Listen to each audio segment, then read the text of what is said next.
sve je vrlo jednostavno, ali ti treba da dođeš u 37, 38 godina da shvatiš da je sve jednostavno.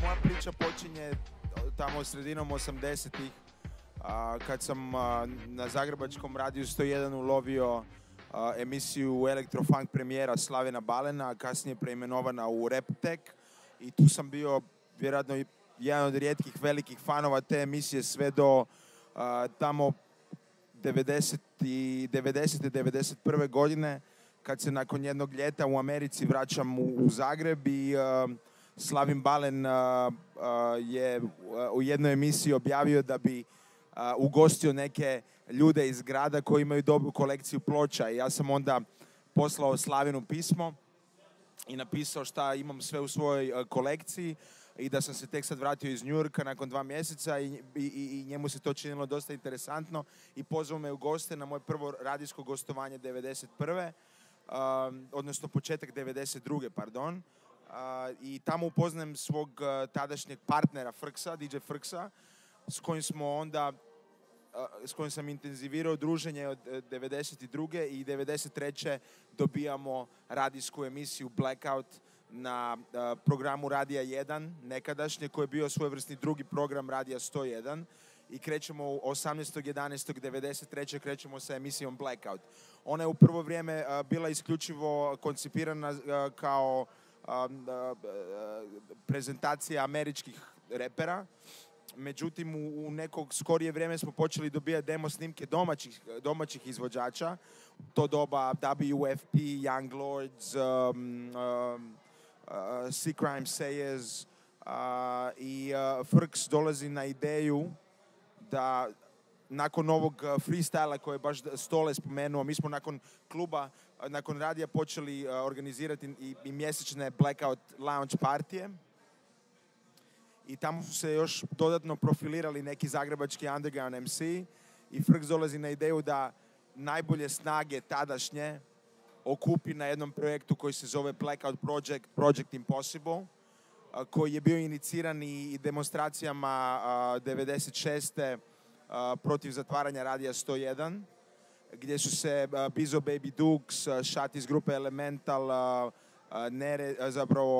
General Vu, Frks i Dino Dvornik okupili i snimili onu stvar 101 za obranu Radija 101. Iza toga je uslijedio Blackout Project kompilacija, gdje su se još dodatno etablirali Trem 11 sa pjesmom Hrvatski velikani. Nakon toga oni dobijaju deal u Menartu, nakon toga idu Bolesna braća i tu je negdje se zahuktao sredinom 90-ih, pred kraj 90-ih taj domaći hip-hop. Tu su naravno bili Neredi Stoka sa Spremni za rat, nakon toga Elemental, onda je došao Edo Majka i tu smo mi postali neizostavni čimbenik, ono što si ti spomenuo, domaće hip-hop scene, jer smo od jedne kasnonoćne radijske emisije postali fenomen i nakon samo 2 mjeseca nakon izdavanja Hrvatskih velikana već smo na Porinu u Rovinju dodjeljivali nagradu i nastupali, izvodili te iste Hrvatske velikane. Odrastao sam uvijek uz mjuzu, imao sam super djetinjstvo sa svojim roditeljima, stari je muzičar, klasični glazbenik, ali istovremeno je bio veliki rock i soul i funk fan. Otkrio je Prince-a početkom sredinom 80-ih i mi smo odrastali uz kombinaciju klasične mjuze i svega onog što se sviralo u našem kućanstvu. Od ranih dana je tata putovao po turnejama i donosio nam različitu mjuzu koju smo mi onda apsorbirali doma. I od mojih najranijih dana sve je vezano uz hip-hop. Ja sam ga otkrio dosta rano, 84. Paralelno sam svirao violinu, čak sam upisao i muzičku akademiju, međutim onda u jednom presudnom trenutku ostavljam violinu i posvećujem se isključivo hip-hopu, gramofonima, radijskoj emisiji, pomaganju mojim prijateljima da dođu i do dilova u izdavačkim kućama, producentima da dođu do svojih klijenata vani, Moja, recimo, specijalizacija unutar Blackouta, osim što sam osnivač sa Frksom, su international relations, međunarodna suradnja, i ova suradnja u Frankfurtu je došla između Dražena Pehara i mene. Ja sam taj koji komunicira sa svijetom i na neki način sam Hrvatsku stavio na međunarodnu hip-hop mapu. Puno sam investirao u svoja putovanja, krenuo sam jako rano kao klinac, 91. već u Ameriku, 96. u Englesku, stupio u kontakte sa različitim agencijama, DJ-ima, izvođačima i puno njih sam imao prilike ugostiti u Zagrebu.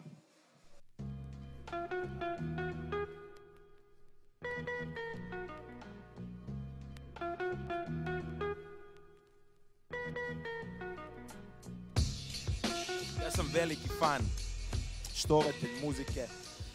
Ja studiram hip-hop. Ja sam učenik hip-hopa i sve što radim sa velikom ljubavlju i odgovornošću prema istom tom, jer mi je hip-hop, osim ljubavi koju sam dobio i dao, mi je dao i kruh. Hranim svoju obitelj, plaćam račune i isključivo se time bavim. Krenuli smo, 97. smo doveli Big L-a i OC-a u Zagreb uz potporu Radija 101. Organizirali svoj prvi koncert, nakon toga su uslijedili svi ove koje si spomenuo. Druženje je bilo prirodno jer mi smo svi ista škola, iako smo sa dvije različite strane svijeta, imamo istu ljubav i isto poštovanje prema hip-hopu. Normalno nakon toga su slijedila i veća imena, postoji to i svojevrsni biznis, došlo i do 50 Centa. U zadnje vrijeme, zadnje 3 godine sa svojim partnerima radim na Fresh Island festivalu na otoku Pagu. Prošle godine smo imali i Snoopa i A$AP Rockija. Ove godine od 23. do 25.7. očekujemo stvarno velika imena i uskoro ću ih moći najaviti. Prva su Redman i Method Man, a ostala imena najavljujemo kroz nekoliko tjedana. Upravo potpisujemo ugovore i plaćamo avanse, tako da ih ne mogu još spomenuti, ali jako velika imena. Sjedite nas na online Fresh Island festival. Ja sam sa ljudima koje sam odrastao slušajući postao osobni prijatelj. Imao sam prilike otići kod Masteysa u Brooklyn na večeru, družiti se sa Ice-T u Zagrebu, viđati ljude u Majamiju. Evo, prošli tjedan sam bio u Ljubljani sa Alkoholicsima i Lords of the Underground. Tako da jednostavno smo postali prijatelji. I to je jedan način da i Hrvatska je iz prve ruke imala prilike vidjeti puno tih izvođača u svom gradu, a neke druge zemlje u regiji nisu imale tu priliku, tako da čini mi se da je na Balkanu, odnosno u bivšoj Jugi, Hrvatska imala definitivno najviše prilike osjetiti taj američki zvuk u svojim klubovima.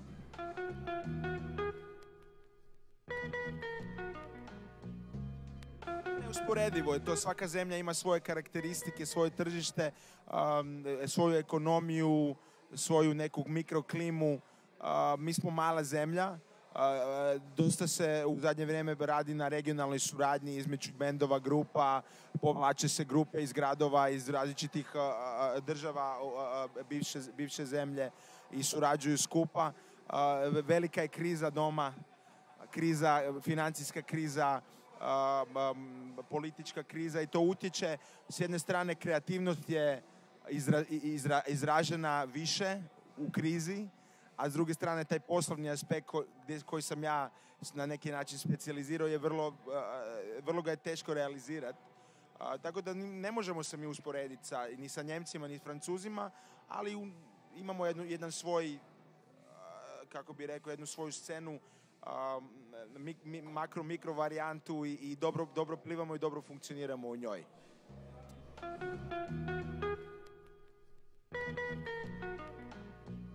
Vidiš, ja mislim da je blagoslov, jer prvo i osnovno mi smo počeli na engleskom, svi, repat. I ja osobno. Imao sam suradnju i sa Dinom Dvornikom na njegovom albumu i tako još par manje slavnih pokušaja. Ali u jednoj fazi smo napravili taj switch na naš jezik i u tom trenutku smo doprili do puno više ljudi hrvatski velikani su definitivno najbolji primjer toga. U tom trenutku ne samo Hrvatska, nego kompletna regija počinje slušati zagrebački rap i kreira svoje scene na primjeru našeg repa. Tako da bi u svakom slučaju rekao da je blagoslov jer smo dopirili do puno više ljudi da repamo na engleskom. S druge strane, engleski nije naš materinji jezik i ne bi mogli se mjeriti sa KRS-om i Eminemom na engleskom jer jednostavno to nije naš originalni izričaj. Tako da bih rekao da je hrvatski definitivno za moje kolege koji se bave repanjem nešto što im je donijelo jako puno dobrog. A ponekad i neke loše stvari k vragu.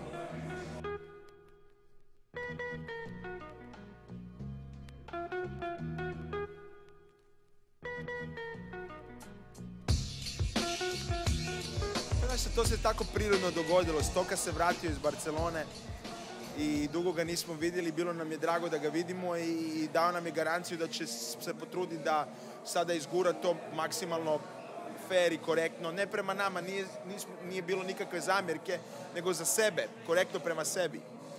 I napravili su tu stvar zajedno i Stole me zamolio da dođem, s obzirom da priča o Blackoutu i o Kipi 90-ih. Mi smo, Frks i ja smo bili ta pokretačka snaga 90-ih i pojavili smo se u spotu i to je jako dobro je ispalo. Tu smo snimili najavu za ovaj koncert večeras i feedback je fantastičan bio na YouTube-u i tu je došla nekakva priča, ajmo se povezati i napraviti kao nekakav mini tur.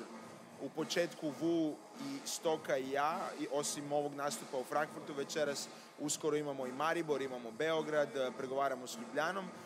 Bizo, koji je dugo nije aktivan kao MC, nakon zadnjeg Bolesna braća albuma, lagano se vraća u te vode, ovo mu je dalo malo štofa i poguralo ga da i on nešto sad solo snimi, a imaju jedan zajednički projekt, on i Baby Dukes, koji se zove Jogurt. I mislim da bi ovo možda moglo biti malo osvježenje. Sve dolazi u ciklusima, pa tako i mi smo se sad opet vratili. Ne kažem da nas nije bilo, ali otišli smo u neke druge vode, klubske, radijske. Ali evo sad je Stole to zove ekipa 90, iako ja mislim da smo mi ekipa za sva vremena, jer smo aktualni i dan danas. I mi smo ove godine, Blackout i prošle godine proslavio svoju 20. obljetnicu. I dalje smo tu i aktivni više nego ikad.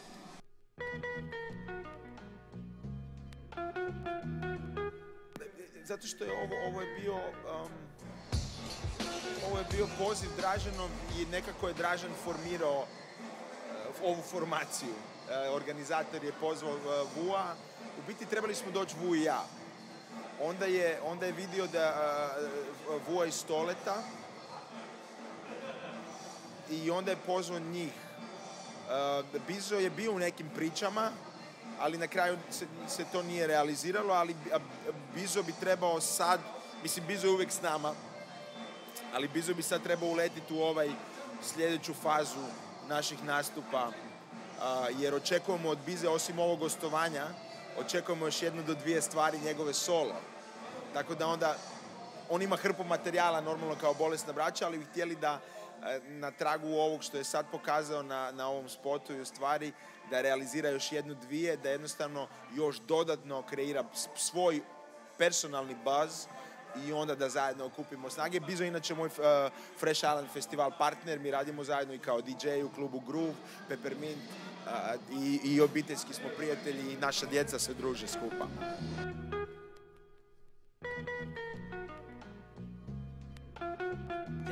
Ja ne radim svoje bitove, ja isključivo pokušavam funkcionirati kao koordinator i pokušavam plasirati bitove domaćih producenata, prvenstveno Kool-Aida, Baby Dukesa i Desha. S Kool-Aidom sam najviše surađivao. Jedno vrijeme smo u Njemačkoj, tamo negdje 2002. 2003. apsolutno sve njemačke albume producirali od Afroba, Semi Deluxa, D-Flame-a, Nico Suave, Massive Tone, Jordan Alani, Curse, Casey the Rookie, Frankie Kubrick, masa njemačkih albuma. Americi smo radili sa Consequenceom, sa Das Effect, sa Pitbullom, sa Baby Bashom, sa Styles P.M., sa Ghostfaceom, sa Floridom. U Maleziji smo radili smo na Novom Zelandu, radili smo u Japanu. Zadnji projekt je Kool-Aidov mixtape, Kool-Aid Beats Rock od prije 2 godine, koju smo plasirali kao free album, i trenutno sad smo u pregovorima sa Azadom za suradnju na novom albumu Azadovom. To je što se tiče Njemačke.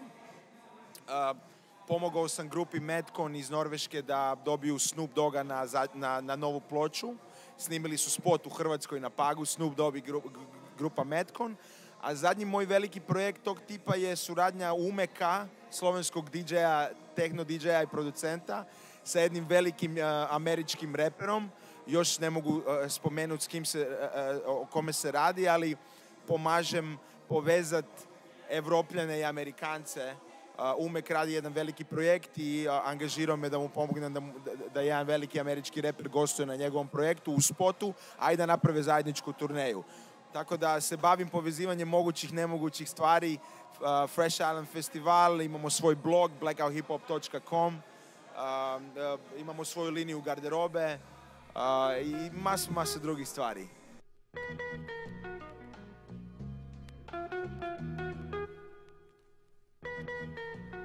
Hrvatski rap stoji dobro. Ja se nadam da će nakon ovog stajati još bolje, s obzirom da mi se čini da je jedna faza naših ljudi koji žive u inozemstvu da su se malo pomamili za nekakvim drugačijim zvukovima, ali to je samo rezultat onog što se dešava kod nas doma, gdje je ista situacija. Znaš šta, mi se ni ne sekiramo oko toga, jednostavno radimo za svoje ljude, imamo svoju publiku i pokušavamo približiti mladim generacijama, pokušavamo im dati naš smjer, pa neka izaberu. A što se tiče bookinga i svirki mojih osobno i mojih kolega, nakon ovog imam Lisinski Zagreb, onda imam Križevce, pa odlazim u Beograd sa grupom Beatnuts, onda nakon toga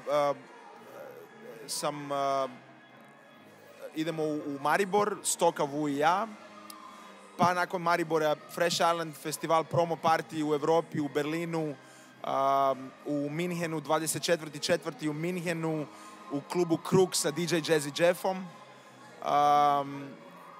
Moj povratak u Frankfurt, vjerovatno 19.4. u klubu Apartman. Poljska, uskoro mala moja mini turneja u Poljskoj. Tako da je uglavnom po Evropi. U Švicarskoj sam jako puno. Pozdrav Blackout švicarska ekipi. Sviramo gdje god nas zovu. Za moje datume možete provjeriti na fatphilly.com. I tamo se možete javiti. Imamo stvarno puno iskustva i puno različitih kombinacija. Ovo je jedna, ovo je za naše ljude u inozemstvu. Idemo u Maribor, idemo u Beograd, idemo u Ljubljanu, radit ćemo i Sarajevo, idemo u Podgoricu. Onda ja solo radim kao DJ za strance, znači u njihovim originalnim klubovima, tako da 100 različitih kombinacija. Vrlo je bitno ostati kreativan u komunikaciji i ostati aktualan na sceni.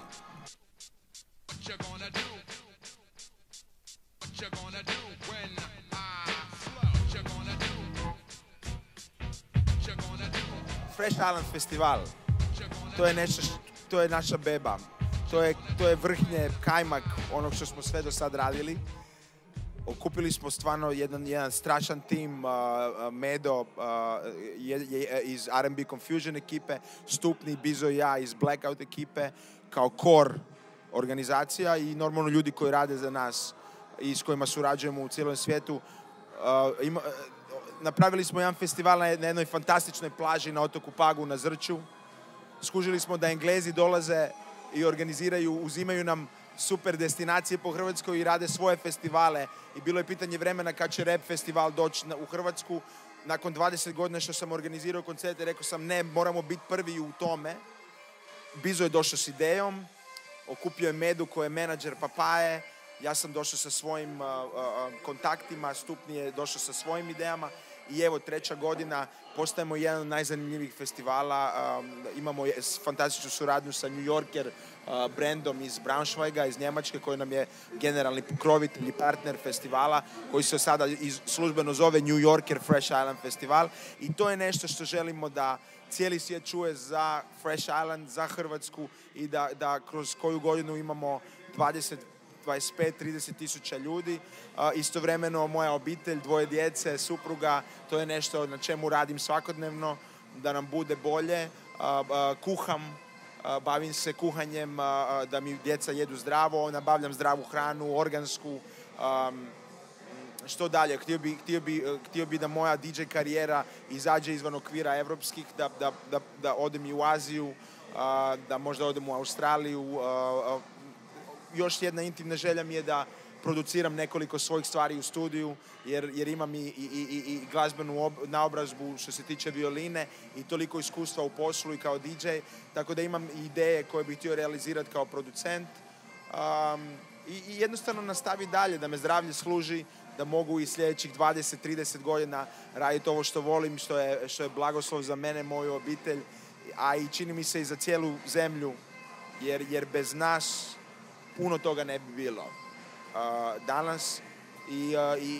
I ono što je najbitnije, da ostanemo skromni i da budemo na raspolaganju i dispoziciji ljudima koji trebaju savjet, koji trebaju push, koji trebaju motivaciju. Jer je vrlo jednostavno, sve vrlo jednostavno, ali ti treba da dođeš u 37, 38 godina da shvatiš da je sve jednostavno. I 10 godina šljake da bi se pokazali prvi rezultati. Hvala tebi, prijatelj.